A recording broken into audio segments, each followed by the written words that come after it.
আচ্ছা, তোমাকে যদি বাড়ির মধ্যে ২৪ ঘন্টা বিদ্যুৎ ছাড়া নেটওয়ার্ক ছাড়া থাকতে দেওয়া হয় তাহলে তুমি কোনটাকে বেশি মিস করবা, কারেন্টকে নাকি নেটওয়ার্ককে? আজকে তোমাদের সাথে অনেকদিন আগের একটা ভিডিও শেয়ার করি। সেদিন আমাদের বাড়িতে কোনো কারেন্ট ছিল না, মানে রাত থেকে কোনো কারেন্টই ছিল না। ভাগ্যিস একটা ছোটখাটো আইপিএস ছিল, যার কারণে রাতটা কোনো রকম পার করতে পেরেছিলাম, কিন্তু সারাদিন আর বাসায় কোনো কারেন্টই ছিল না। কারেন্টের পোলে একটু প্রবলেম হয়ে গিয়েছিল, আর কারেন্ট অফিস থেকে লোক কাজ করতে আসতে আসতে রাত ৯টা-১০টা বেজে গিয়েছিল, যার কারণে আমরা সারাটা দিন কারেন্ট ছাড়াই ছিল। তোমাদের ভাইয়ার ফোন, আমার ফোন, সবগুলো ফোনের চার্জ শেষ হয়ে ব্যাটারি লো হয়ে অফ হয়ে গিয়েছে। এইদিকে আমি চিন্তায় ছিলাম যে আমার ফ্রিজের মালমাত্তাগুলোর কি অবস্থা। কারেন্ট না থাকলেও আমাদের প্রবলেম হয়, আর নেট না থাকলে আরো বেশি প্রবলেম হয়, কারণ আমাদের সবগুলো কাজই হচ্ছে নেটের উপরে ডিপেন্ড। নেট না থাকলে সবগুলো কাজই অফ হয়ে যায়। হঠাৎ করে কারেন্ট ছাড়া ছোট্ট একটা বাচ্চা নিয়ে কতটা কষ্টে যে দিন পার করেছি কি বলবো তোমাদের। ফ্রিজের মধ্যে অনেকদিন থেকে বরফগুলো জমে গিয়েছিল। একদিন ছুটাতে গিয়েছিলাম, তারপরে দেখলাম যে পারলাম না, তো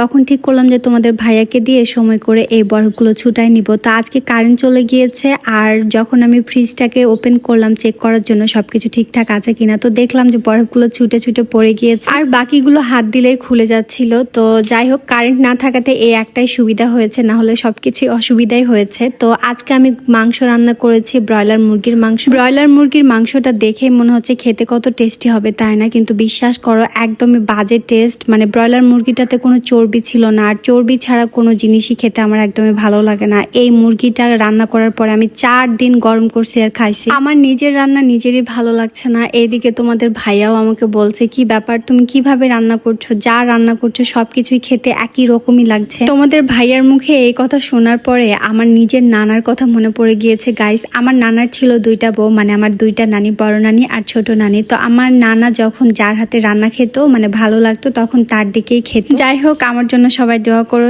আজকের ভিডিওটা এই পর্যন্তই। আল্লাহ হাফেজ।